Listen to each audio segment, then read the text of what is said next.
There's no end in sight as the war in Ukraine hits another tragic milestone. This one a massacre and passes the 400th day with renewed fears of escalation.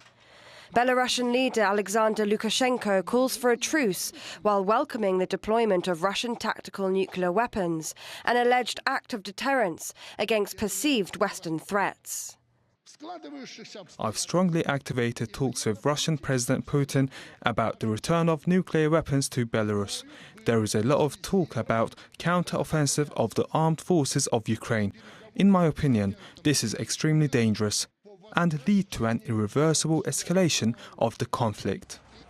Meanwhile, Russia continues to flex its long-range arsenal by hitting several areas in Ukraine. This is the latest wreckage in the southeastern region of Zaporizhia. Upping the ante, a new foreign policy is adopted, identifying the West as the greatest antagonist. The existential nature of threats to the security and development of our country, created by the actions of unfriendly states, is recognized.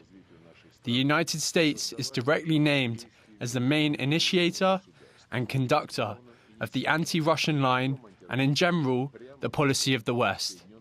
We unequivocally declare that we will defend the right of the Russian people to existence. The latest developments come a year on from the occupation of Bucha, a town that became, quote, a symbol of the atrocities the Russian invasion inflicted.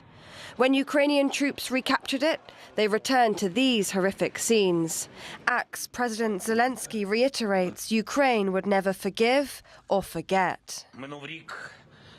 A year has passed since the day when Russian occupiers were expelled from our city of Bucha, a city that the world will never forget.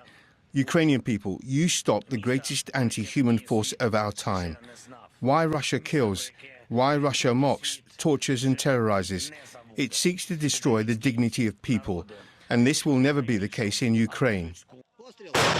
With tensions this high, heads of states on both sides are weighing in, warning of real dangers of the conflict in Ukraine becoming, quote, World War III.